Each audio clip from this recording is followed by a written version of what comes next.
Bismillahirrahmanirrahim.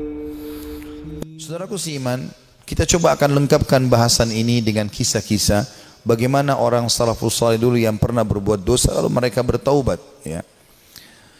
Kisah tentu yang sangat luar biasa, di antaranya adalah kisah taubatnya Tha'labah radhiyallahu anhu. Sahabat Nabi yang mulia ini adalah anak muda yang masih muda dan keimanan sudah tertanam dalam hatinya.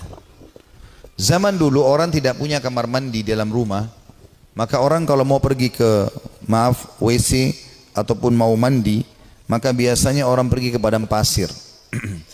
Satu waktu Tha'labah radhiyallahu anhu ini keluar, kemudian dia ke padang pasir, lewat, bukan sengaja, lewat. Rupanya dia melewati sebuah tempat mandi tapi untuk seorang wanita Ansar, wanita dari Madinah, ya. Dan wanita ini terkenal, ya, sangat punya kecantikan dan kulitnya putih bersih. Dan ini bukan terlihat, telanjang bulat semuanya, tidak. Tetapi Tha'labah radhiyallahu anhu lewat. Zaman dulu tempat mandinya laki-laki sama perempuan untuk membedakannya, kalau laki-laki itu dibuat pelapa kurmanya sampai ke daerah kepala sehingga bagian kepala terlihat dan orang tahu di dalam itu adalah orang. Ini di padang pasir, dibuat kayak WC-WC umum gitu, ya, tapi masing-masing punya. Kalau perempuan tertutup semuanya, tetapi karena terbuat dindingnya dari pelapa kurma, ya, mirip dengan pelapa-pelapa kelapa kita sekarang, ya, ada serat-serat, ada lubang celah di antaranya, maka dia sempat lihat sepintas perempuan tersebut dan itu mengganggu hati dia. Begitu melihat langsung terganggu hatinya, padahal dia tidak niat untuk sengaja mengintip orang mandi.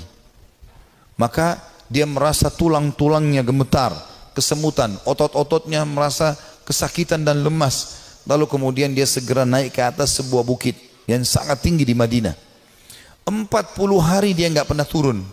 40 hari di atas gunung tersebut bertaubat kepada Allah Subhanahu wa taala. Salat di sana, dia makan minum di sana, pokoknya tidak mau pulang ke rumahnya. Nabi SAW memiliki tradisi, seringkali beliau kalau habis sholat melihat sahabat-sahabatnya. Tapi karena Tha'labah ini bukan orang yang sering ada di depan, maka Nabi SAW tidak melihat dia. Jibril AS datang setelah 40 hari dari masa perbuatan Tha'labah ini radhiyallahu anhu, mengatakan, "Hai Muhammad, Allah memerintahkan kau untuk memanggil Tha'labah yang sedang berada di atas gunung karena dia merasa bersalah dengan dosanya." Maka Nabi SAW mengutus beberapa sahabat mencari Tha'labah, ditemuilah, lalu dibawa. Begitu masuk ke dalam masjid, dia keringat dingin, wajahnya memerah, kehitam-hitaman, ketakutan sekali. Kata Nabi SAW, "Ada apa dengan engkau, hai Tha'labah?" Dia mengatakan, "Ya Rasulullah, saya telah melakukan maksiat yang besar sekali." Kata Nabi SAW, rahmatnya Allah lebih luas, ya. Kemudian waktu itu diiqamahkan solat, maka solat Nabi SAW bersama para sahabat Tha'labah pun ada. Sementara solat Nabi SAW membaca ayat tentang neraka, maka Tha'labah pun pingsan dalam solatnya, pingsan. Setelah itu habis solat para sahabat menyampaikan, Nabi SAW datang membangunkan. Setelah bangun kata Nabi SAW, "Ada apa dengan kau, hai Tha'labah?" "Ya Rasulullah, saya melakukan dosa yang sangat besar bagi saya. Selama 40 hari saya merasa terus dihantui dengan ketakutan atau diselimuti dengan ketakutan ini. Merasa luar biasa, ya. Masalah saya melihat wanita tidak sengaja yang lagi mandi." Maka dia pun berkata, Nabi SAW mengatakan, "Rahmat Allah luas, mohon ampunlah."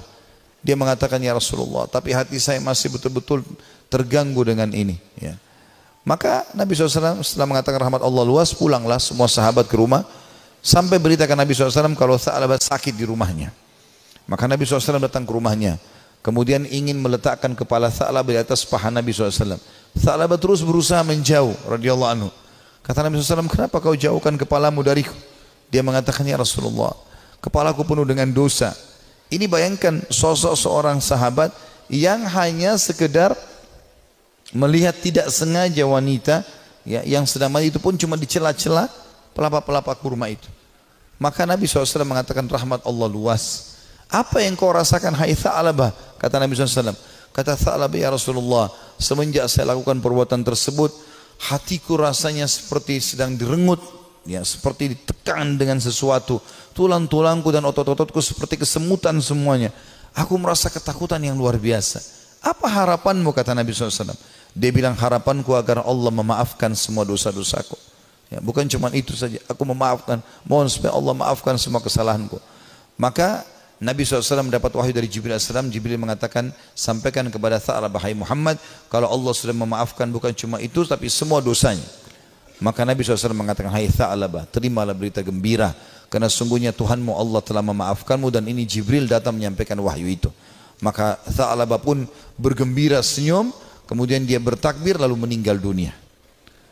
Maka pada saat dia wafat, teman-teman sekalian radhiyallahu anhu, sahabat Nabi yang mulia, saking takutnya dengan Allah sampai mati, meninggal, ajalnya datang.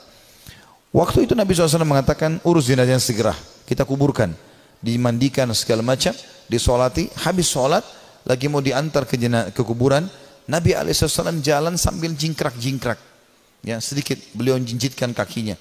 Kata para sahabat, ya Rasulullah, kenapa anda lakukan itu? Kata Nabi SAW,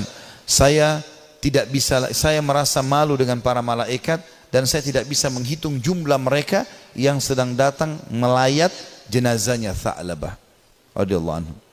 Sahabat Nabi yang mulia memberikan pelajaran kepada kita bagaimana mereka bertaubat kepada Allah Subhanahu wa ta'ala.